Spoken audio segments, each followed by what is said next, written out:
ਸਤਿ ਸ਼੍ਰੀ ਅਕਾਲ ਟੀਵੀ ਪੰਜਾਬ ਦੇ ਖਬਰਾਂ ਦੇ ਇਸ ਬੁਲੇਟਿਨ ਦੇ ਵਿੱਚ ਤੁਹਾਡਾ ਸਵਾਗਤ ਹੈ। ਸਭ ਤੋਂ ਪਹਿਲਾਂ ਨਜ਼ਰ ਮਾਰਦੇ ਹਾਂ ਹੈਡਲਾਈਨਸ ਤੇ। ਦੇਸ਼ 'ਚ ਕਰੋਨਾ ਦਾ ਕਹਿਰ ਜਾਰੀ। ਪਹਿਲੀ ਵਾਰ ਇੱਕ ਦਿਨ 'ਚ 3,46,786 ਨਵੇਂ ਮਾਮਲੇ ਆਏ ਸਾਹਮਣੇ। ਆਕਸੀਜਨ ਦੀ ਕਮੀ ਨਾਲ ਦਿੱਲੀ 'ਚ 20 ਤੇ ਪੰਜਾਬ 'ਚ 6 ਮੌਤਾਂ। ਪੰਜਾਬ ਤੋਂ ਕੇਂਦਰੀ ਮੰਤਰੀ ਸੋਮ ਪ੍ਰਕਾਸ਼ ਤੇ ਉਹਨਾਂ ਦੀ ਪਤਨੀ ਵੀ ਆਏ ਕਰੋਨਾ ਦੀ ਲਪੇਟ 'ਚ। ਸੋਮ ਪ੍ਰਕਾਸ਼ ਦੀ ਹਾਲਤ ਗੰਭੀਰ ਹੋਣ ਕਾਰਨ ਉਹਨਾਂ ਨੂੰ ਮੋਹਾਲੀ ਦੇ ਫੋਰਟਿਸ ਹਸਪਤਾਲ 'ਚ ਕਰਵਾਇਆ ਗਿਆ ਭਰਤੀ। ਰੂਪਨਗਰ 'ਚ ਕਰੋਨਾ ਨਿਯਮਾਂ ਦੀ ਉਲੰਘਣਾ ਕਰਨ ਤੇ ਹੋਟਲ ਮਾਲਕ ਗ੍ਰਿਫਤਾਰ। ਬਠਿੰਡਾ 'ਚ ਦੇਰ ਰਾਤ ਤੱਕ ਚੱਲਦੀ ਰਹੀ ਮੇਅਰ ਦੀ ਤਾਜਪੋਸ਼ੀ ਦੀ ਖੁਸ਼ੀ ਵਿੱਚ ਪਾਰਟੀ। ਪੁਲਿਸ ਨੇ ਸਿਆਸੀ ਲੀਡਰਾਂ ਖਿਲਾਫ ਨਹੀਂ ਚੁੱਕਿਆ ਕੋਈ ਕਦਮ। ਪੰਜਾਬ ਵਿੱਚ ਆਕਸੀਜਨ ਦੀ ਕਮੀ ਨਾਲ ਨਹੀਂ ਹੋਣ ਦੇਵਾਂਗੇ ਕੋਈ ਮੌਤ। ਵਿੱਤ ਮੰਤਰੀ ਮਨਪ੍ਰੀਤ ਬਾਦਲ ਨੇ ਕੀਤਾ ਦਾਅਵਾ। ਸੂਬੇ 'ਚ ਦਸੰਬਰ ਤੱਕ ਸਾਰਿਆਂ ਨੂੰ ਵੈਕਸੀਨੇਟ ਕਰਨ ਦੀ ਵੀ ਆਖੀ ਗੱਲ। ਅਤੇ ਰਕੇਸ਼ ਟਕੈਤ ਦੇ ਮੋਦੀ ਸਰਕਾਰ ਤੇ ਤਿੱਖੇ ਹਮਲੇ। ਟਕੈਤ ਨੇ ਕਿਹਾ ਸਰਕਾਰ ਨੂੰ ਦੇਸ਼ ਨਹੀਂ ਵੇਚਣ ਦੇਵਾਂਗੇ। ਟਕੈਤ ਨੇ ਸਰਕਾਰ ਤੇ ਕਰੋਨਾ ਦੇ ਨਾਮ ਉੱਤੇ ਕਿਸਾਨ ਅੰਦੋਲਨ ਨੂੰ ਖਤਮ ਕਰਨ ਦੀ ਸਾਜ਼ਿਸ਼ ਰਚਣ ਦੇ ਵੀ ਲਗਾਏ ਇਲਜ਼ਾਮ। ਤੇ ਹੁਣ ਖਬਰਾਂ ਦਾ ਵਿਸਥਾਰ। ਦੇਸ਼ 'ਚ ਕਰੋਨਾ ਵਾਇਰਸ ਤੇਜ਼ੀ ਨਾਲ ਵੱਧ ਰਿਹਾ ਹੈ। ਦੇਸ਼ 'ਚ ਪਿਛਲੇ 24 ਘੰਟਿਆਂ 'ਚ ਕਰੋਨਾ ਵਾਇਰਸ ਦੇ 3,46,786 ਨਵੇਂ ਮਾਮਲੇ ਸਾਹਮਣੇ ਆਏ ਨੇ। ਉੱਥੇ ਹੀ ਦੇਸ਼ 'ਚ ਹੁਣ ਕਰੋਨਾ ਮਰੀਜ਼ਾਂ ਦੀ ਕੁੱਲ ਗਿਣਤੀ 1,66,10,481 ਪੁੱਜ ਗਈ ਹੈ। ਇਸ ਦੇ ਨਾਲ ਹੀ ਦੇਸ਼ 'ਚ ਇੱਕ ਦਿਨ 'ਚ ਕਰੋਨਾ ਨਾਲ 2,624 ਮਰੀਜ਼ਾਂ ਦੀ ਮੌਤ ਹੋ ਗਈ ਹੈ, ਜਿਸ ਨਾਲ ਮ੍ਰਿਤਕਾਂ ਦੀ ਗਿਣਤੀ 1,99,544 ਤੇ ਪੁੱਜ ਗਈ ਹੈ। ਕੇਂਦਰੀ ਸਿਹਤ ਮੰਤਰਾਲੇ ਦੇ ਸ਼ੁੱਕਰਵਾਰ ਤੱਕ ਦੇ ਅੰਕੜਿਆਂ ਮੁਤਾਬਕ 25 ਲੱਖ ਤੋਂ ਜ਼ਿਆਦਾ ਲੋਕ ਅਜੇ ਵੀ ਕਰੋਨਾ ਦੀ ਚਪੇਟ 'ਚ ਨੇ। ਇਸ ਵਿਚਾਲੇ ਦੇਸ਼ ਦੇ ਕਈ ਹਿੱਸਿਆਂ ਤੋਂ ਆਕਸੀਜਨ ਦੀ ਕਮੀ ਨਾਲ ਕੋਵਿਡ ਮਰੀਜ਼ਾਂ ਦੀ ਮੌਤ ਹੋਣ ਦੀਆਂ ਖਬਰਾਂ ਸਾਹਮਣੇ ਆ ਰਹੀਆਂ ਨੇ। ਰਾਜਧਾਨੀ ਦਿੱਲੀ ਦੇ ਇੱਕ ਹੋਰ ਹਸਪਤਾਲ ਤੋਂ ਇੱਕ ਦਰਦਨਾਕ ਅਤੇ ਦਿਲ ਦਹਿਲਾਉਣ ਵਾਲਾ ਮਾਮਲਾ ਸਾਹਮਣੇ ਆਇਆ ਹੈ।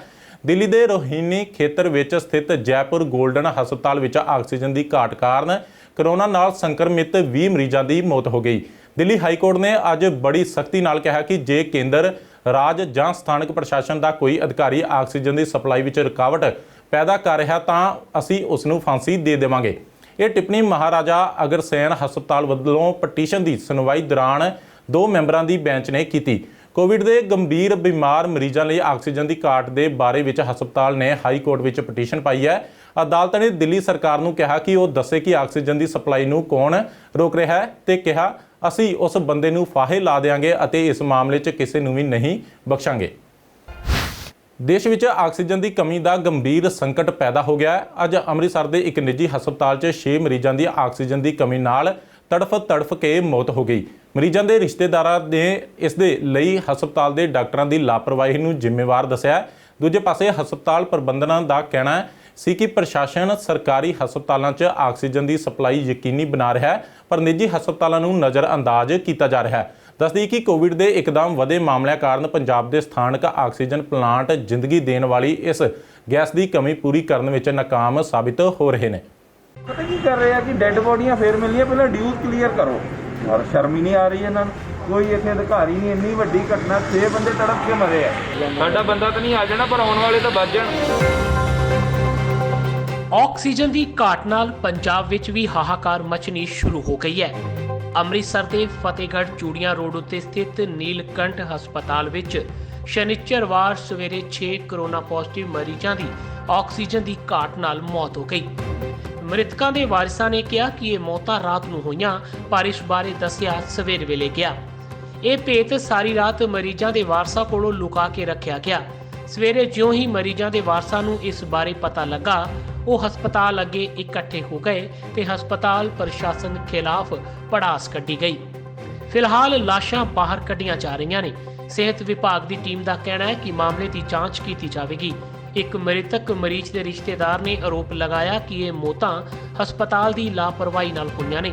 ਮਰੀਜ਼ਾਂ ਦੀ ਮੌਤ ਦੇ ਬਾਅਦ ਲਾਸ਼ਾਂ ਦੇਣ ਤੋਂ ਪਹਿਲਾਂ ਬਕਾਇਆ ਬਿੱਲ ਅਦਾ ਕਰਨ ਲਈ ਮਜਬੂਰ ਕੀਤਾ ਗਿਆ। ये मेरा कज़न ब्रदर था। 4 दिन पहले इसे थोड़ी ना जैसे नमोनियन टाइप प्रॉब्लम थी, तो हम इधर आए थे और इनकी हम सर्विस ले रहे थे वेंटिलेटर की। कहाँ पे? ये जो नीलकंठ हॉस्पिटल है। तो रात इनकी को 11-10 बजे के करीब ऑक्सीजन ख़त्म हो गई। 5-6 मरीज़ों की डेथ हो गई ऑक्सीजन ख़त्म होने की वजह से। सर हॉस्पिटल की मेजर मिस्टेक है जी, ब्लेंडर मिस्टेक है। देखिए हमने इनसे सर्विस ली, हम इनको पर डे 45,000 पे कर रहे थे। इसीलिए कर रहे थे, सर्विस के लिए वेंटिलेटर का। अगर इनके पास कैपेसिटी नहीं थी, इनको पेशेंट कम रखने चाहिए थे, अगर पेशेंट रख भी लिए थे और ऑक्सीजन का इंतज़ाम करके रखना चाहिए था।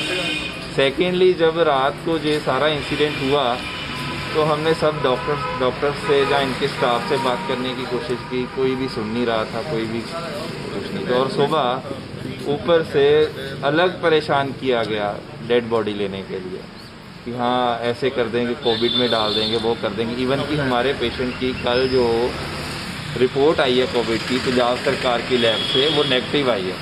पेशेंट का नाम गुरप्रीत सिंह था, लेकिन ये सुबह यही घुमा रहे थे कोविड प्रोटोकॉल फॉलो करना पड़ेगा। हमने कहा क्यों करना पड़ेगा? पंजाब सरकार की लैब से जब हमारी रिपोर्ट नेगेटिव है तो क्यों फॉलो करना पड़ेगा? तो अभी कह के या रिक्वेस्ट करके डेड बॉडी ली है, लेकिन इतनी बड़ी ट्रेजेडी हुई है फिर भी हरास कर रहे हैं लोगों को। मैं तो चाहता हूँ एक्शन हो। वो मेरा 28 साल का भाई है, कोई वापस नहीं आ सकता वो। तो हमने रात सारा सीन देखा है सर। जो 6-7 पेशेंट थे ना, वो खुद बेड से उठ के कह रहे थे, जो स्टाफ नर्स थी या स्टाफ था, हमें बचा लो, ऑक्सीजन ले आओ, हमें बचा लो। जो उनके रिलेटिव थे वो खुद भागते रहे रात भर ऑक्सीजन का पता करने के लिए, पर इन पे कोई असर नहीं है। हमने जो रात में जो महसूस किया है ना कि ये इंसानियत ख़त्म हो चुकी है, खासकर इस हॉस्पिटल की। तड़पते रहे, हमने तड़पते देखे हैं सारे। ਦੱਸ ਦਈਏ ਕਿ ਇੰਨੀ ਵੱਡੀ ਘਟਨਾ ਤੋਂ ਬਾਅਦ ਨਾ ਤਾਂ ਸਿਹਤ ਵਿਭਾਗ ਦਾ ਕੋਈ ਅਧਿਕਾਰੀ ਇੱਥੇ ਪੁੱਜਾ ਤੇ ਨਾ ਹੀ ਪ੍ਰਸ਼ਾਸਨਿਕ ਅਧਿਕਾਰੀ। ਹਸਪਤਾਲ ਦੇ ਪ੍ਰਬੰਧਕਾਂ ਮੁਤਾਬਕ ਪ੍ਰਸ਼ਾਸਨ ਸਰਕਾਰੀ ਹਸਪਤਾਲਾਂ 'ਚ ਆਕਸੀਜਨ ਦੀ ਸਪਲਾਈ ਯਕੀਨੀ ਬਣਾ ਰਹੇ ਨੇ, ਪਰ ਨਿੱਜੀ ਹਸਪਤਾਲਾਂ ਨੂੰ ਨਜ਼ਰਅੰਦਾਜ਼ ਕੀਤਾ ਜਾ ਰਿਹਾ ਹੈ। ਕਾਬਿਲੇ ਗੌਰ ਹੈ ਕਿ ਬੀਤੇ ਕੱਲ੍ਹ ਹੀ ਪੰਜਾਬ ਦੇ ਮੁੱਖ ਮੰਤਰੀ ਕੈਪਟਨ ਅਮਰਿੰਦਰ ਸਿੰਘ ਨੇ ਪੀਐਮ ਨਰਿੰਦਰ ਮੋਦੀ ਨਾਲ ਹੋਈ ਵਰਚੁਅਲ ਸਮੀਖਿਆ ਬੈਠਕ ਦੌਰਾਨ ਸੂਬੇ 'ਚ ਆਕਸੀਜਨ ਦੀ ਘਾਟ ਦਾ ਮੁੱਦਾ ਚੁੱਕਿਆ ਸੀ। ਪੰਜਾਬ 'ਚ ਆਕਸੀਜਨ ਦੀ ਜ਼ਿਆਦਾਤਰ ਸਪਲਾਈ ਹਰਿਆਣਾ, ਹਿਮਾਚਲ ਪ੍ਰਦੇਸ਼ ਅਤੇ ਉੱਤਰਾਖੰਡ ਤੋਂ ਹੁੰਦੀ ਹੈ। ਕੋਵਿਡ ਦੇ ਇੱਕਦਮ ਵਧੇ ਕੇਸਾਂ ਕਾਰਨ ਆਕਸੀਜਨ ਦੀ ਡਿਮਾਂਡ ਬਹੁਤ ਵੱਧ ਗਈ ਹੈ। ਪੰਜਾਬ ਦੇ ਸਥਾਨਕ ਆਕਸੀਜਨ ਪਲਾਂਟ ਵੀ ਇਹ ਜ਼ਰੂਰਤ ਪੂਰੀ ਕਰਨ ਵਿੱਚ ਨਾਕਾਮ ਸਾਬਿਤ ਹੋ ਰਹੇ ਨੇ। ਕੇਂਦਰੀ ਰਾਜ ਮੰਤਰੀ ਸੋਮ ਪ੍ਰਕਾਸ਼ ਕੈਂਥ ਕੁਝ ਦਿਨ ਪਹਿਲਾਂ ਕਰੋਨਾ ਵਾਇਰਸ ਦੀ ਲਪੇਟ 'ਚ ਆ ਗਏ ਸਨ, ਜਿਸ ਕਾਰਨ ਉਹ ਆਪਣੇ ਘਰ 'ਚ ਹੀ ਕੁਆਰੰਟੀਨ ਹੋ ਗਏ ਸਨ। ਉਹਨਾਂ ਨਾਲ ਉਹਨਾਂ ਦੀ ਪਤਨੀ ਸਮਾਜ ਸੇਵਿਕਾ ਅਨੀਤਾ ਸੋਮ ਪ੍ਰਕਾਸ਼ ਦੀ ਕਰੋਨਾ ਰਿਪੋਰਟ ਪੋਜ਼ਿਟਿਵ ਆਈ ਸੀ ਅਤੇ ਉਹਨਾਂ ਨੇ ਵੀ ਆਪਣੇ ਆਪ ਨੂੰ ਘਰ ਵਿੱਚ ਕੁਆਰੰਟੀਨ ਕਰ ਲਿਆ ਸੀ। ਸ਼ਨੀਵਾਰ ਨੂੰ ਅਚਾਨਕ ਕੇਂਦਰੀ ਰਾਜ ਮੰਤਰੀ ਸੋਮ ਪ੍ਰਕਾਸ਼ ਨੂੰ ਆਕਸੀਜਨ ਦੀ ਘਾਟ ਕਾਰਨ ਸਾਹ ਲੈਣ ਵਿੱਚ ਦਿੱਕਤ ਆਉਣ ਲੱਗੀ ਤੇ ਉਹਨਾਂ ਨੂੰ ਤੁਰੰਤ ਮੋਹਾਲੀ ਦੇ ਫੋਰਟਿਸ ਹਸਪਤਾਲ ਵਿਖੇ ਭਰਤੀ ਕਰਵਾਇਆ ਗਿਆ, ਜਿੱਥੇ ਉਹ ICU ਵਿੱਚ ਨੇ ਤੇ ਉਹਨਾਂ ਦਾ ਇਲਾਜ ਚੱਲ ਰਿਹਾ ਹੈ। ਸੋਮ ਪ੍ਰਕਾਸ਼ ਦੀ ਹਾਲਤ ਗੰਭੀਰ ਦੱਸੀ ਜਾ ਰਹੀ ਹੈ। ਨਾਈਟ ਕਰਫਿਊ ਦੌਰਾਨ ਪਾਰਟੀ ਕਰਨੀ ਇੱਕ ਹੋਟਲ ਮਾਲਕ ਨੂੰ ਮਹਿੰਗੀ ਪੈ ਗਈ। ਰੂਪਨਗਰ ਪੁਲਿਸ ਨੇ ਕਰੋਨਾ ਨਿਯਮ ਤੋੜਨ ਦੇ ਆਰੋਪ 'ਚ ਨਾ ਸਿਰਫ ਇਸ ਹੋਟਲ ਮਾਲਕ ਤੇ ਪਰਚਾ ਦਰਜ ਕੀਤਾ, ਸਗੋਂ ਉਸ ਨੂੰ ਗ੍ਰਿਫਤਾਰ ਵੀ ਕਰ ਲਿਆ। ਪੁਲਿਸ ਅਧਿਕਾਰੀਆਂ ਦਾ ਕਹਿਣਾ ਸੀ ਕਿ ਕਰੋਨਾ ਨਿਯਮਾਂ ਦੀ ਉਲੰਘਣਾ ਕਰਨ ਦੀ ਇਜਾਜ਼ਤ ਕਿਸੇ ਨੂੰ ਵੀ ਨਹੀਂ ਦਿੱਤੀ ਜਾਵੇਗੀ। ਜੋ ਕੋਈ ਵੀ ਸਰਕਾਰੀ ਨਿਰਦੇਸ਼ਾਂ ਦੀ ਪਾਲਣਾ ਨਹੀਂ ਕਰੇਗਾ, ਉਸ ਖਿਲਾਫ ਸਖਤ ਕਾਰਵਾਈ ਕੀਤੀ ਜਾਵੇਗੀ। ਨਾਈਟ ਕਰਫਿਊ ਦੇ ਦੌਰਾਨ ਹੋਟਲ ਦੇ ਵਿੱਚ ਪਾਰਟੀ ਕਰਨ ਦੇ ਦੋਸ਼ ਵਿੱਚ ਰੂਪਨਗਰ ਪੁਲਿਸ ਵੱਲੋਂ ਇੱਕ ਹੋਟਲ ਮਾਲਕ ਦੇ ਖਿਲਾਫ ਮੁਕੱਦਮਾ ਦਰਜ ਕੀਤਾ ਗਿਆ ਹੈ। ਬੀਤੀ ਰਾਤ ਪੁਲਿਸ ਨੂੰ ਸੂਚਨਾ ਮਿਲੀ ਸੀ ਕਿ ਮਾਜ਼ਰੀ ਨਾਨਕਪੁਰਾ ਰੋਡ ਤੇ ਹੋਟਲ ਦਾ ਅੰਸਾਰ ਹਿੱਲ ਵਿੱਚ ਸਰਕਾਰ ਦੇ ਨਿਯਮਾਂ ਦੀਆਂ ਧੱਜੀਆਂ ਉਡਾ ਕੇ ਪਾਰਟੀ ਚੱਲ ਰਹੀ ਹੈ, ਜਿਸ ਦੇ ਬਾਅਦ ਪੁਲਿਸ ਵੱਲੋਂ ਮੌਕੇ ਤੇ ਰੇਡ ਕਰਦੇ ਹੋਏ ਮਾਲਕ ਨੂੰ ਗ੍ਰਿਫਤਾਰ ਕੀਤਾ ਗਿਆ ਅਤੇ ਉਸ ਦੇ ਖਿਲਾਫ ਮੁਕੱਦਮਾ ਦਰਜ ਕੀਤਾ ਗਿਆ। ਪੁਲਿਸ ਅਧਿਕਾਰੀਆਂ ਦਾ ਕਹਿਣਾ ਸੀ ਕਿ ਕਰੋਨਾ ਨਿਯਮਾਂ ਦੀ ਉਲੰਘਣਾ ਕਰਨ ਦੀ ਇਜਾਜ਼ਤ ਕਿਸੇ ਨੂੰ ਵੀ ਨਹੀਂ ਦਿੱਤੀ ਜਾਵੇਗੀ। ਜੋ ਕੋਈ ਵੀ ਸਰਕਾਰੀ ਨਿਰਦੇਸ਼ਾਂ ਦੀ ਪਾਲਣਾ ਨਹੀਂ ਕਰੇਗਾ, ਉਸ ਖਿਲਾਫ ਸਖਤ ਕਾਰਵਾਈ ਕੀਤੀ ਜਾਵੇਗੀ।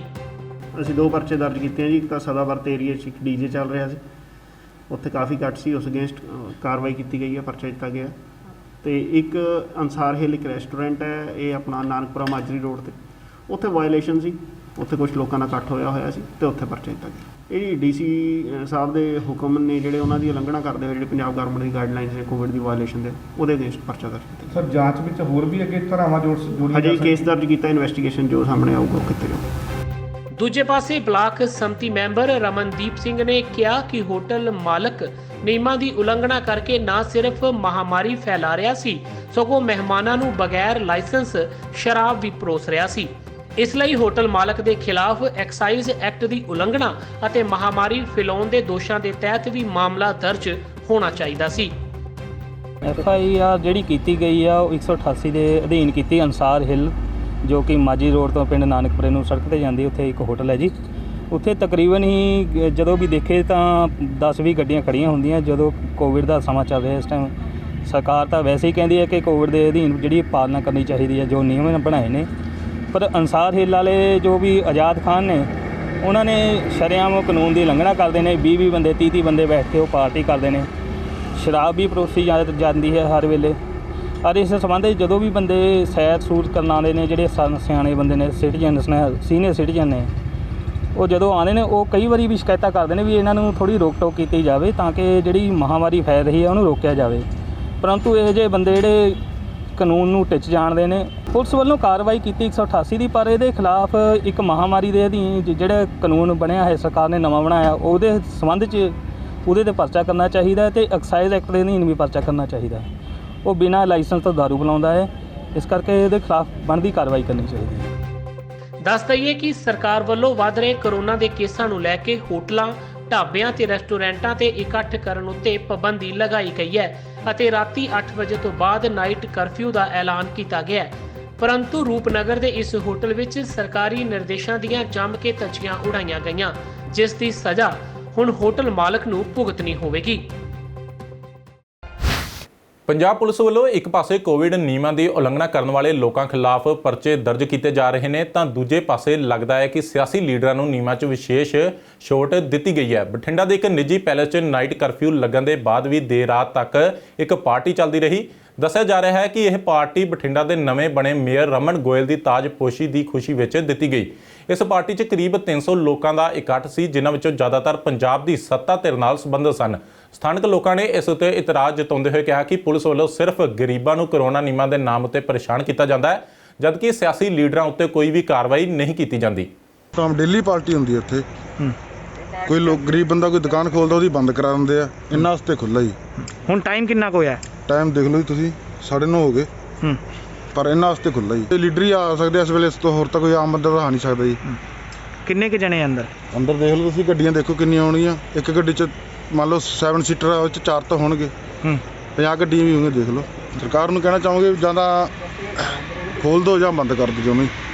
ਇਹ ਨਹੀਂ ਸਿਸਟਮ ਵੀ ਜਿਹੜਾ ਵੱਡੇ ਲੋਕ ਆ ਉਹਨਾਂ ਵਾਸਤੇ ਖੁੱਲ੍ਹਾ ਹੋਣਾ ਚਾਹੀਦਾ, ਜਿਹੜੇ ਗਰੀਬ ਲੋਕ ਆ ਉਹਨਾਂ ਵਾਸਤੇ ਬੰਦ ਹੋਣਾ ਚਾਹੀਦਾ।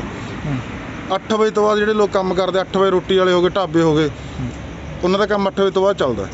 ਉਹਨਾਂ ਵਾਸਤੇ ਬੰਦ ਹੈ, ਇਹਨਾਂ ਵਾਸਤੇ ਖੁੱਲ੍ਹਾ ਜੀ। ਇਹ ਸਿਸਟਮ ਗੱਡੀਆਂ ਦੇਖੀਆਂ ਇੱਥੇ ਕੋਈ ਪੁਲਿਸ ਨਹੀਂ ਹੈ।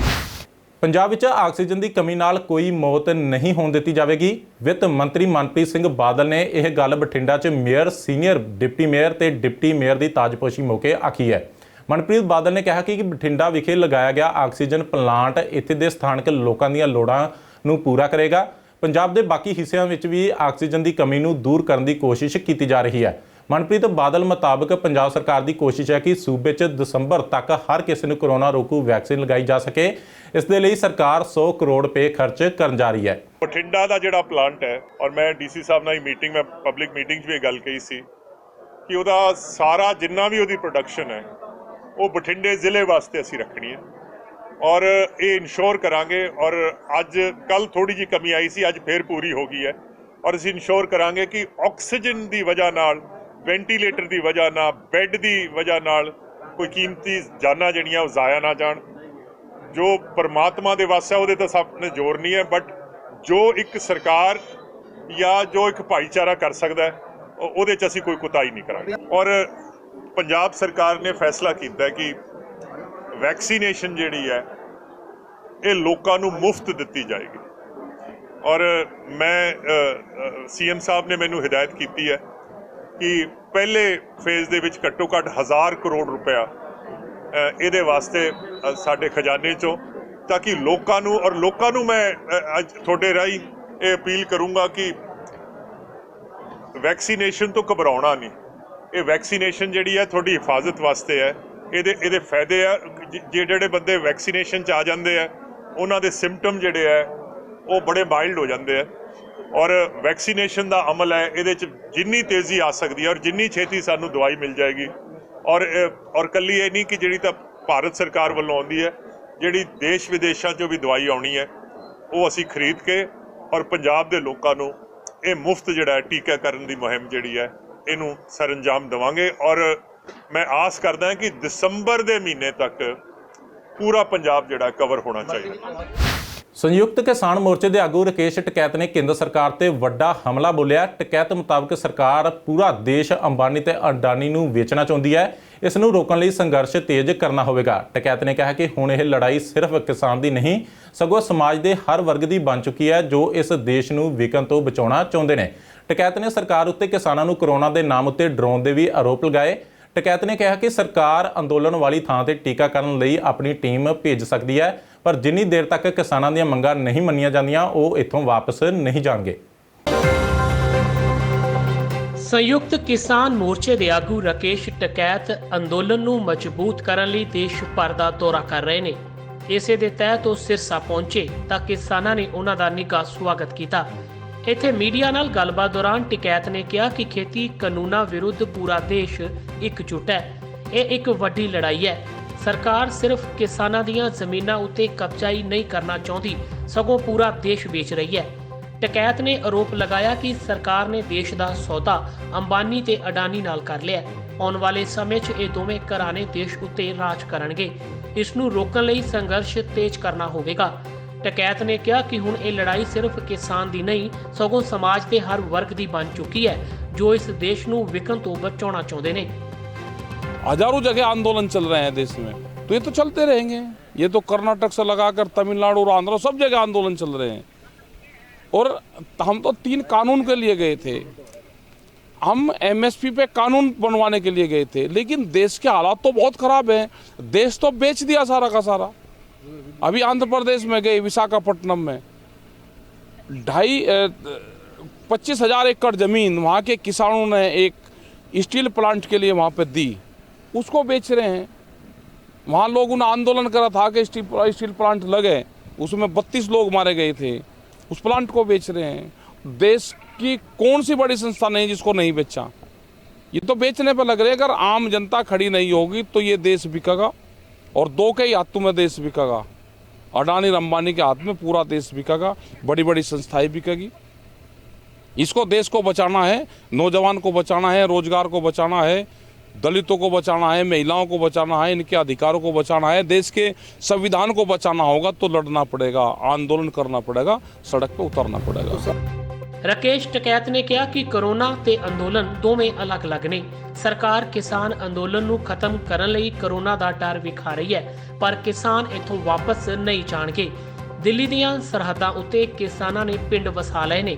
ਇਹ ਉਹਨਾਂ ਦਾ ਦੂਜਾ ਘਰ ਹੈ। ਇੱਥੇ ਕੱਚੇ ਮਕਾਨ ਦੀ ਥਾਂ ਪੱਕੇ ਮਕਾਨ ਬਣਾਏ ਜਾਣਗੇ ਅਤੇ ਹਰ ਤਰ੍ਹਾਂ ਦੀਆਂ ਸੁਵਿਧਾਵਾਂ ਮੁਹੱਈਆ ਕਰਵਾਈਆਂ ਜਾਣਗੀਆਂ। ਟਕੈਤ ਨੇ ਕਿਹਾ ਕਿ ਜੇਕਰ ਸਰਕਾਰ ਕਿਸਾਨਾਂ ਦਾ ਟੀਕਾਕਰਨ ਕਰਨਾ ਚਾਹੁੰਦੀ ਹੈ ਤਾਂ ਉਹ ਇੱਥੇ ਆਪਣੀ ਟੀਮ ਭੇਜ ਸਕਦੀ ਹੈ।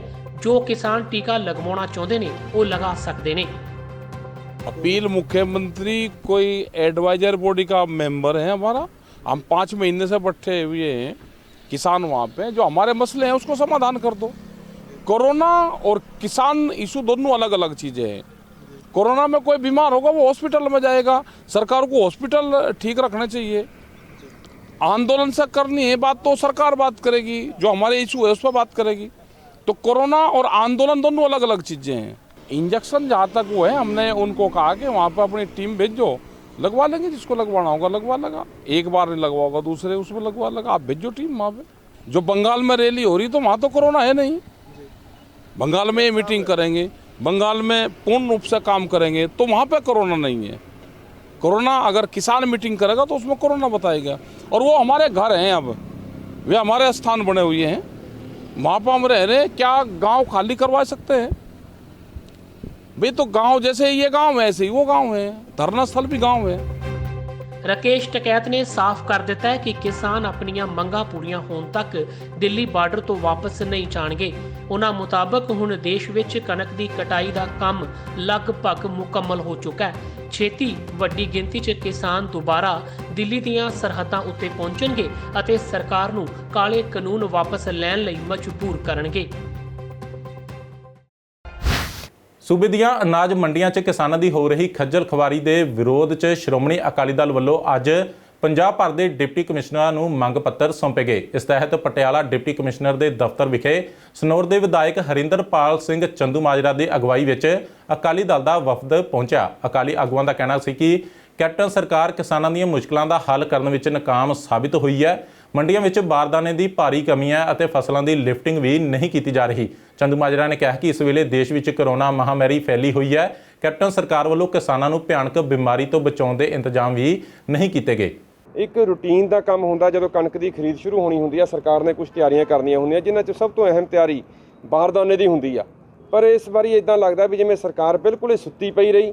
ਸਰਕਾਰ ਨੇ ਕੋਈ ਪ੍ਰਬੰਧ ਹੀ ਨਹੀਂ ਕੀਤੇ ਹੈਗੇ। ਬਾਰਦਾਨਾ 1 ਤਰੀਕ ਤੋਂ ਖਰੀਦ ਸ਼ੁਰੂ ਹੋਣੀ ਸੀ, ਪਰ ਉਹ ਵੀ ਅੱਗੇ 10 ਤਰੀਕ ਤੱਕ ਕੀਤੀ, ਪਰ ਫਿਰ ਵੀ ਬਾਰਦਾਨੇ ਦਾ ਪ੍ਰਬੰਧ ਪੰਜਾਬ ਦੀ ਸਰਕਾਰ ਕਰ ਹੀ ਨਹੀਂ ਸਕੀ। ਕਿਉਂਕਿ ਜੋ ਸਾਡੇ ਸ਼ੰਕੇ ਨੇ ਵੀ ਇੱਕ ਤਾਂ ਇਹ ਕੇਂਦਰ ਸਰਕਾਰ ਦੀ, ਮੋਦੀ ਸਰਕਾਰ ਦੀ ਜਿਹੜੀ ਕਿਸਾਨਾਂ ਨੂੰ, ਆੜ੍ਹਤੀਆਂ ਨੂੰ ਤੰਗ ਪਰੇਸ਼ਾਨ ਕਰਕੇ ਇਸ ਸਿਸਟਮ 'ਚੋਂ ਬਾਹਰ ਨਿਕਲਣ ਦੀ ਚਾਲ ਆ, ਪੰਜਾਬ ਸਰਕਾਰ ਉਹਦਾ ਮੋਹਰਾ ਬਣੀ ਆ।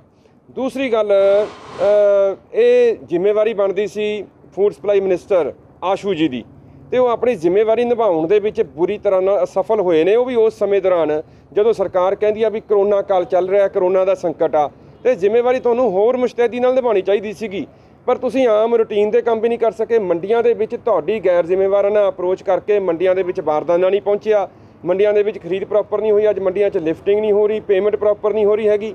ਇਹ ਦੀ ਸਾਰੀ ਦੀ ਜ਼ਿੰਮੇਵਾਰੀ ਹੈਗੀ ਹੈ ਜਿਹੜੀ ਫੂਡ ਸਪਲਾਈ ਮਿਨਿਸਟਰ ਦੀ ਬਣਦੀ ਆ। ਸੋ ਇਸ ਬਹੁਤ ਹੀ ਗੈਰ ਜ਼ਿੰਮੇਵਾਰਾਨਾ ਅਪਰੋਚ ਦੇ ਕਾਰਨ ਅਸੀਂ ਮੰਗ ਕੀਤੀ ਆ ਪੰਜਾਬ ਸਰਕਾਰ ਤੋਂ ਵੀ ਉਹਨੂੰ ਤੁਰਤ ਫੌਰੀ ਤੌਰ ਦੇ ਉੱਤੇ ਜਿਹੜਾ ਹੈਗਾ ਬਰਤਰਫ ਕੀਤਾ ਜਾਵੇ, ਤਾਂ ਕਿ ਹੋਰ ਵਜ਼ੀਰ ਨੇ ਜਿਹੜੇ ਕੁਛ ਨਾ ਕੁਛ ਹੱਦ ਤੱਕ ਆਪਣੀਆਂ ਜ਼ਿੰਮੇਵਾਰੀਆਂ ਜਿਹੜੀਆਂ ਹੈਗੀਆਂ ਨਿਭਾ ਸਕਣ। ਵੈਸੇ ਤਾਂ ਸਰਕਾਰ ਸਾਰੀ ਸੁੱਤੀ ਪਈ ਆ, ਮਿਲੇ ਨਹੀਂ ਰਹੀ। ਪੰਜਾਬ ਵਿੱਚ ਕਣਕ ਦੀ ਖਰੀਦ ਨੂੰ ਲੈ ਕੇ ਲਗਾਤਾਰ ਸਿਆਸਤ ਗਰਮਾ ਰਹੀ ਹੈ। ਅੱਜ ਅਕਾਲੀ ਦਲ ਦੇ ਇੱਕ ਵਫਦ ਵੱਲੋਂ ਮਾਨਸਾ ਦੇ ਡਿਪਟੀ ਕਮਿਸ਼ਨਰ ਨੂੰ ਵੀ ਮੰਗ ਪੱਤਰ ਸੌਂਪਿਆ ਗਿਆ। ਇਸ ਮੌਕੇ ਸਰਦੂਲਗੜ੍ਹ ਤੋਂ ਅਕਾਲੀ ਵਿਧਾਇਕ ਦਿਲਰਾਜ ਸਿੰਘ ਭੂੰਦੜ ਨੇ ਕਿਹਾ ਕਿ ਮੰਡੀਆਂ ਦੇ ਵਿੱਚ ਖਰੀਦ ਪ੍ਰਬੰਧ ਮੁਕੰਮਲ ਨਹੀਂ ਹਨ, ਜਿਸ ਕਰਕੇ ਪੰਜਾਬ ਦੇ ਕਿਸਾਨ ਪਰੇਸ਼ਾਨ ਹੋ ਰਹੇ ਨੇ।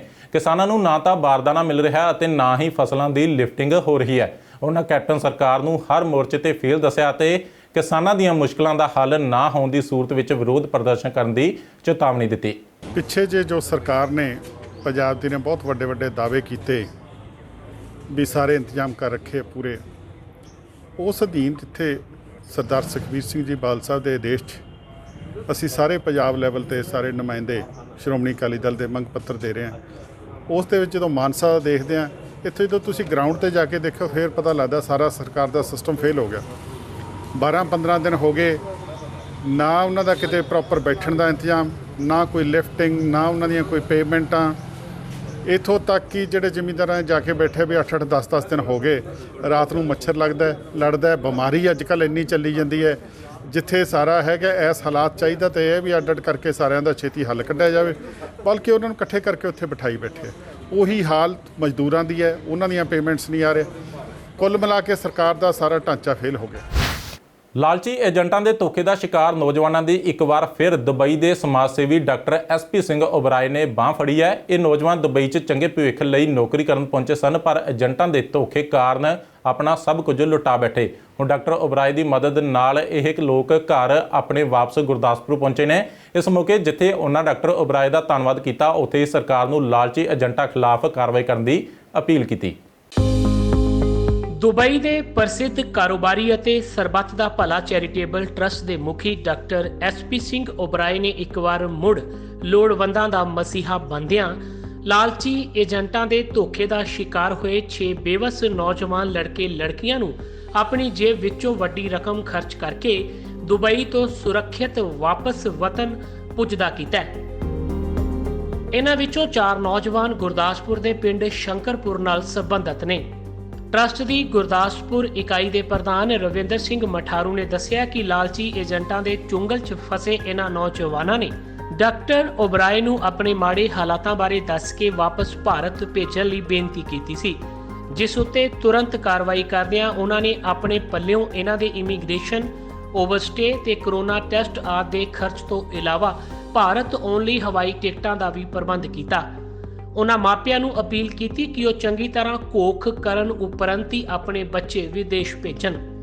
ਸਰਬੱਤ ਦਾ ਭਲਾ ਚੈਰੀਟੇਬਲ ਟਰਸਟ ਦੇ ਮੁਖੀ ਡਾਕਟਰ SP ਸਿੰਘ ਓਬਰਾਏ ਉਹ ਅੱਜ ਇਹਨਾਂ 4 ਮੁੰਡਿਆਂ ਨੂੰ, ਨੌਜਵਾਨਾਂ ਨੂੰ ਜਿਹੜੇ ਸ਼ੰਕਰਪੁਰਾ ਪਿੰਡ ਦੇ ਰਹਿਣ ਵਾਲੇ ਨੇ, ਜ਼ਿਲ੍ਹਾ ਗੁਰਦਾਸਪੁਰ ਦੇ, ਔਰ 2 ਲੜਕੀਆਂ ਨੇ ਜਿਹੜੀਆਂ ਦੂਸਰੇ ਜ਼ਿਲ੍ਹੇ ਦੀਆਂ ਰਹਿਣ ਵਾਲੀਆਂ ਨੇ, ਉਹਨਾਂ ਨੂੰ ਅੱਜ ਉਹ ਲੈ ਕੇ ਤੇ ਉਹਨਾਂ ਨੇ ਉੱਥੋਂ ਦੁਬਈ ਤੋਂ ਇਹ ਜਿਹੜੇ ਫਸੇ ਸੀਗੇ ਕਿ ਏਜੰਟ ਦੇ ਚੁੰਗਲ ਵਿੱਚ, ਉਹਨਾਂ ਨੂੰ ਛੁਡਾ ਕੇ ਤੇ ਉਹਨਾਂ ਨੇ ਸਹੀ ਸਲਾਮਤ ਜਿਹੜਾ ਓਬਰਾਏ ਸਾਹਿਬ ਨੇ ਅੱਜ ਭੇਜਿਆ। ਔਰ ਇਸ ਕਾਰਜ ਵਾਸਤੇ ਓਬਰਾਏ ਸਾਹਿਬ ਵੱਲੋਂ ਸਾਰਾ ਖਰਚਾ ਕੀਤਾ ਗਿਆ ਹੈ।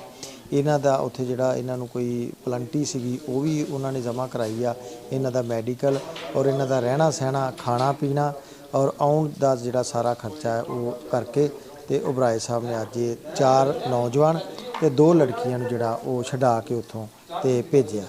ਬਿਲਕੁਲ ਸਹੀ ਢੰਗ ਦੇ ਨਾਲ ਜਿਹੜਾ ਹੈ ਉਹ ਵਿਦੇਸ਼ ਵਿੱਚ ਕੰਮ ਵਾਸਤੇ ਜਾਇਆ ਜਾਵੇ, ਚੰਗੀ ਤਰ੍ਹਾਂ ਕੰਪਨੀ ਔਰ ਏਜੰਟ ਦਾ ਜਿਹੜਾ ਪਤਾ ਕੀਤਾ ਜਾਵੇ ਔਰ ਜੇ ਸਹੀ ਲੱਗੇ ਤੇ ਫਿਰ ਹੀ ਇੱਥੋਂ ਪੈਰ ਪੁੱਟਿਆ ਜਾਵੇ, ਨਹੀਂ ਤੇ ਅਦਰਵਾਈਜ਼ ਪੰਜਾਬ 'ਚ ਰਹਿ ਕੇ ਜਾਂ ਇੰਡੀਆ 'ਚ ਰਹਿ ਕੇ ਹੀ ਆਪਣਾ ਕੰਮ ਕੀਤਾ ਜਾ ਸਕਦਾ ਵਾ। ਉੱਥੇ ਹੀ ਆਪਣੇ ਘਰਾਂ ਨੂੰ ਵਾਪਸ ਪਰਤੇ ਇਹ ਨੌਜਵਾਨ ਬਹੁਤ ਖੁਸ਼ ਨੇ। ਉਹਨਾਂ ਮੁਤਾਬਕ ਉਹ ਚੰਗੇ ਭਵਿੱਖ ਦੀ ਆਸ ਵਿੱਚ ਵਿਦੇਸ਼ੀ ਨੌਕਰੀ ਕਰਨ ਗਏ ਸਨ, ਪਰ ਉਹਨਾਂ ਨੂੰ ਪਤਾ ਨਹੀਂ ਸੀ ਕਿ ਲਾਲਚੀ ਏਜੰਟ ਉਹਨਾਂ ਨਾਲ ਇੰਨਾ ਵੱਡਾ ਧੋਖਾ ਕਰਨਗੇ। ਇਸ ਮੌਕੇ ਉਹਨਾਂ ਡਾਕਟਰ ਓਬਰਾਏ ਦਾ ਖਾਸ ਤੌਰ ਉੱਤੇ ਧੰਨਵਾਦ ਕੀਤਾ, ਜਿਨ੍ਹਾਂ ਦੇ ਯਤਨਾਂ ਸਦਕਾ ਉਹ ਆਪਣੇ ਵਤਨ ਵਾਪਸ ਪੁੱਜਣ 'ਚ ਕਾਮਯਾਬ ਰਹੇ। ਭਾਈ ਅਸੀਂ ਗਏ ਹਾਂ ਸਟੀਲ ਦੇ ਕੰਮ 'ਚ ਤੇ ਏਜੰਟ ਨੇ ਸਾਨੂੰ ਭੇਜਿਆ ਸੀ GCC ਕੰਪਨੀ ਵਿੱਚ ਤੇ ਵਿਜ਼ਿਟ ਤੇ ਭੇਜਤਾ ਸੀ ਤੇ ਕਹਿੰਦਾ ਸੀ ਉੱਥੇ ਜਾ ਕੇ ਇੰਪਲੋਇਮੈਂਟ ਵੀਜ਼ਾ ਲੱਗ ਜਾਊਗਾ, ਪਰ ਉਹਦੇ ਕੋਲ ਲੱਗਾ ਨਹੀਂ ਵੀਜ਼ਾ। ਉਸ ਤੋਂ ਬਾਅਦ ਸਾਨੂੰ ਕਹਿੰਦਾ ਰਿਹਾ ਕਿ ਵੇਟ ਕਰੋ। ਫਿਰ ਸਾਡਾ ਵਿਜ਼ਿਟ ਵੀਜ਼ਾ ਖਤਮ ਹੋ ਗਿਆ। ਉਸ ਤੋਂ ਬਾਅਦ ਫਾਈਨ ਵੱਜ ਗਿਆ ਸਾਨੂੰ ਇੰਡੀਆ ਦਾ ਕਮ ਸੇ ਕਮ 50,000 ਰੁਪਈਆ ਫਾਈਨ ਵੱਜ ਗਿਆ ਤੇ ਅਸੀਂ ਫਿਰ ਵੇਖਦੇ ਸੀ ਕਿ ਕਿੱਦਾਂ ਜੇ ਭਰੀਏ ਫਾਈਨ, ਕਿਵੇਂ ਜਾ ਸਕਦੇ ਹਾਂ ਇੰਡੀਆ। ਏਜੰਟ ਨੂੰ ਕਿਹਾ ਆਪਾਂ ਤੇ ਉਹ ਕਹਿੰਦਾ ਸੀ ਕਿ ਕੋਈ ਨਾ ਵੇਟ ਕਰੋ ਅਸੀਂ ਬੈਠੇ ਹਾਂ, ਕਰ ਲਾਂਗੇ ਐਡਜਸਟ, ਪਰ ਉਹਨੇ ਨਹੀਂ ਕੀਤਾ। ਉਸ ਤੋਂ ਬਾਅਦ ਅਸੀਂ ਸਰਬੱਤ ਦਾ ਭਲਾ ਚੈਰੀਟੇਬਲ ਡਾਕਟਰ ਓਬਰਾਏ ਸਰ ਨਾਲ ਉਹਨਾਂ ਦੇ ਕੰਟੈਕਟ ਵਿੱਚ ਜਾਣ ਕੇ ਆਏ। ਉਹਨਾਂ ਨੇ ਬਾਕੀ ਸਾਰਾ ਖਰਚਾ ਕਰਕੇ ਸਾਰਾ ਕੁਝ, ਫਾਈਨ ਵੀ ਤੇ ਆਊਟ ਪਾਸ ਸਾਰਾ ਕੁਝ ਟਿਕਟਾਂ ਕਰਕੇ ਤੇ ਸਾਨੂੰ ਅੱਜ ਇੱਥੇ ਪਹੁੰਚਾਤਾ। ਸਰ ਅਸੀਂ 16 ਫਰਵਰੀ ਤੋਂ ਗਏ ਸੀਗੇ, ਠੀਕ ਹੈ, ਤੇ ਉਸ ਤੋਂ ਬਾਅਦ ਅੱਜ ਪਰਤੇ ਆਂ ਕਰੀਬ 2-2.5 ਮਹੀਨਿਆਂ ਬਾਅਦ। ਤੇ ਅਸੀਂ 65,000 ਰੁਪਈਆ ਲਾ ਕੇ ਗਏ ਸੀਗੇ। ਏਜੰਟ ਨੇ ਸਾਡੇ ਕੋਲ 65,000 ਰੁਪਈਆ ਲਿਆ ਸੀਗਾ ਇੰਪਲੋਇਮੈਂਟ ਵਿਜ਼ਿਟ ਤੋਂ ਇੰਪਲੋਇਮੈਂਟ ਕਰਨ ਦਾ, ਠੀਕ ਹੈ। ਨਾਲ ਸਾਡਾ ਇੰਪਲੋਇਮੈਂਟ ਹੋਇਆ ਨਾ ਤੇ ਅਸੀਂ ਕਿਸੇ ਕੰਪਨੀ ਦੇ ਵਿੱਚ ਕਿਸੇ ਕੰਮ 'ਚ ਲੱਗੇ, ਠੀਕ ਹੈ ਜੀ। ਉਸ ਤੋਂ ਬਾਅਦ ਯਾਨੀ ਕਿ ਉਲਟਾ ਅਸੀਂ ਫਾਈਨ ਜਿਹੜਾ ਕਿ ਨਹੀਂ ਫਾਈਨ ਦੇ ਥੱਲੇ ਆ ਗਏ ਸੀਗੇ। ਸਾਡਾ ਵਿਜ਼ਿਟ ਜਿਹੜਾ ਖਤਮ ਹੋ ਚੁੱਕਾ ਸੀਗਾ ਤੇ ਬਾਅਦ ਵਿੱਚ ਚਲੋ ਸਾਨੂੰ ਤੇ ਕੋਈ ਇੱਧਰ ਆਉਣ ਦਾ ਕੋਈ ਚਾਰਾ ਨਹੀਂ ਮਿਲ ਰਿਹਾ ਕਿ ਅਸੀਂ ਕਿੱਦਾਂ ਆਉਣਾ ਜਾਂ ਕਿੱਦਾਂ ਨਹੀਂ, ਪਰ ਫਿਰ ਵੀ ਚਲੋ ਕਹਿੰਦੇ ਆ ਨਾ ਕਿ ਪ੍ਰਮਾਤਮਾ ਕਿਸੇ ਟਾਈਮ ਅੜੇ ਫਸੇ ਬੰਦੇ ਦੀ ਜਿਹੜੀ ਬਾਂਹ ਫਾੜ ਹੀ ਲੈਂਦਾ। ਚਲੋ ਪ੍ਰਮਾਤਮਾ ਦਾ ਸ਼ੁਕਰਗੁਜ਼ਾਰ ਕਰਦੇ ਆ ਕਿ ਉਹਨਾਂ ਸਾਨੂੰ ਡਾਕਟਰ ਓਬਰਾਏ ਸਾਹਿਬ ਹੋਣਾ ਵਰਗੇ ਜਿਹੜੇ ਬੰਦੇ ਦੇ ਨਾਲ ਜਿਹੜਾ ਕੰਟੈਕਟ ਕਰਨ ਨੂੰ ਮਿਲਿਆ ਸਾਨੂੰ, ਤੇ ਅੱਜ ਅਸੀਂ ਉਹਨਾਂ ਦਾ ਸ਼ੁਕਰਗੁਜ਼ਾਰ ਕਰਦੇ ਹਾਂ ਕਿ ਉਹਨਾਂ ਨੇ ਸਾਨੂੰ ਸਹੀ ਸਲਾਮਤ ਜਿਹੜਾ ਇੱਥੇ ਪਹੁੰਚਾਤਾ। ਨਹੀਂ ਤਾਂ ਸਾਨੂੰ ਕੋਈ ਇੱਧਰ ਆਉਣ ਦਾ ਕੋਈ ਹੈ ਹੀ ਨਹੀਂ ਸੀ ਕਿ ਅਸੀਂ ਇੱਧਰ ਆ ਸਕਾਂਗੇ। ਨੌਜਵਾਨਾਂ ਮੁਤਾਬਕ ਡਾਕਟਰ SP ਸਿੰਘ ਓਬਰਾਏ ਉਹਨਾਂ ਲਈ ਕਿਸੇ ਫਰਿਸ਼ਤੇ ਤੋਂ ਘੱਟ ਨਹੀਂ ਹਨ, ਜਿਨ੍ਹਾਂ ਨੇ ਆਪਣੇ ਕੋਲੋਂ ਲੱਖਾਂ ਰੁਪਏ ਖਰਚ ਕੇ ਉਹਨਾਂ ਨੂੰ ਮੌਤ ਦੇ ਮੂੰਹ ਚੋਂ ਕੱਢ ਕੇ ਅੱਜ ਮੁੜ ਉਹਨਾਂ ਦੇ ਮਾਪਿਆਂ ਦੇ ਝੋਲੀ ਪਾ ਦਿੱਤਾ ਹੈ। ਉਹਨਾਂ ਸਰਕਾਰ ਕੋਲੋਂ ਵੀ ਮੰਗ ਕੀਤੀ ਹੈ ਕਿ ਉਹਨਾਂ ਨਾਲ ਧੋਖਾ ਕਰਨ ਵਾਲੇ ਏਜੰਟਾਂ ਨੂੰ ਤੁਰੰਤ ਗ੍ਰਿਫਤਾਰ ਕਰਕੇ ਉਹਨਾਂ ਨੂੰ ਇਨਸਾਫ ਦਿਵਾਇਆ ਜਾਵੇ। ਇਹ ਸਨ ਹੁਣ ਤੱਕ ਦੀਆਂ ਖਬਰਾਂ ਤੇ ਜਾਂਦੇ ਇੱਕ ਵਾਰ ਫਿਰ ਝਾਤ ਮਾਰਦੇ ਹਾਂ ਅੱਜ ਦੀਆਂ ਮੁੱਖ ਖਬਰਾਂ ਤੇ। ਦੇਸ਼ 'ਚ ਕਰੋਨਾ ਦਾ ਕਹਿਰ ਜਾਰੀ। ਪਹਿਲੀ ਵਾਰ ਇੱਕ ਦਿਨ 'ਚ 3,46,786 ਨਵੇਂ ਮਾਮਲੇ ਆਏ ਸਾਹਮਣੇ। ਆਕਸੀਜਨ ਦੀ ਕਮੀ ਨਾਲ ਦਿੱਲੀ 'ਚ 20 ਤੇ ਪੰਜਾਬ 'ਚ 6 ਮੌਤਾਂ। ਪੰਜਾਬ ਤੋਂ ਕੇਂਦਰੀ ਮੰਤਰੀ ਸੋਮ ਪ੍ਰਕਾਸ਼ ਤੇ ਉਹਨਾਂ ਦੀ ਪਤਨੀ ਵੀ ਆਏ ਕਰੋਨਾ ਦੀ ਲਪੇਟ 'ਚ। ਸੋਮ ਪ੍ਰਕਾਸ਼ ਦੀ ਹਾਲਤ ਗੰਭੀਰ ਹੋਣ ਕਾਰਨ ਉਹਨਾਂ ਨੂੰ ਮੋਹਾਲੀ ਦੇ ਫੋਰਟਿਸ ਹਸਪਤਾਲ 'ਚ ਕਰਵਾਇਆ ਗਿਆ ਭਰਤੀ। ਰੂਪਨਗਰ 'ਚ ਕਰੋਨਾ ਨਿਯਮਾਂ ਦੀ ਉਲੰਘਣਾ ਕਰਨ ਤੇ ਹੋਟਲ ਮਾਲਕ ਗ੍ਰਿਫਤਾਰ। ਬਠਿੰਡਾ 'ਚ ਦੇਰ ਰਾਤ ਤੱਕ ਚੱਲਦੀ ਰਹੀ ਮੇਅਰ ਦੀ ਤਾਜਪੋਸ਼ੀ ਦੀ ਖੁਸ਼ੀ ਵਿੱਚ ਪਾਰਟੀ। ਪੁਲਿਸ ਨੇ ਸਿਆਸੀ ਲੀਡਰਾਂ ਖਿਲਾਫ ਨਹੀਂ ਚੁੱਕਿਆ ਕੋਈ ਕਦਮ। ਪੰਜਾਬ ਵਿੱਚ ਆਕਸੀਜਨ ਦੀ ਕਮੀ ਨਾਲ ਨਹੀਂ ਹੋਣ ਦੇਵਾਂਗੇ ਕੋਈ ਮੌਤ। ਵਿੱਤ ਮੰਤਰੀ ਮਨਪ੍ਰੀਤ ਬਾਦਲ ਨੇ ਕੀਤਾ ਦਾਅਵਾ। ਸੂਬੇ 'ਚ ਦਸੰਬਰ ਤੱਕ ਸਾਰਿਆਂ ਨੂੰ ਵੈਕਸੀਨੇਟ ਕਰਨ ਦੀ ਵੀ ਆਖੀ ਗੱਲ। ਅਤੇ ਰਕੇਸ਼ ਟਕੈਤ ਦੇ ਮੋਦੀ ਸਰਕਾਰ ਤੇ ਤਿੱਖੇ ਹਮਲੇ। ਟਕੈਤ ਨੇ ਕਿਹਾ ਸਰਕਾਰ ਨੂੰ ਦੇਸ਼ ਨਹੀਂ ਵੇਚਣ ਦੇਵਾਂਗੇ। ਟਕੈਤ ਨੇ ਸਰਕਾਰ ਤੇ ਕਰੋਨਾ ਦੇ ਨਾਮ ਉੱਤੇ ਕਿਸਾਨ ਅੰਦੋਲਨ ਨੂੰ ਖਤਮ ਕਰਨ ਦੀ ਸਾਜ਼ਿਸ਼ ਰਚਣ ਦੇ ਵੀ ਲਗਾਏ ਇਲਜ਼ਾਮ। ਇਸ ਦੇ ਨਾਲ ਹੀ ਮੈਨੂੰ ਯਾਨੀ ਮਨਪ੍ਰੀਤ ਕਾਲੋ ਨੂੰ ਦਿਓ ਇਜਾਜ਼ਤ। ਦੇਖਦੇ ਰਹੋ TV ਪੰਜਾਬ।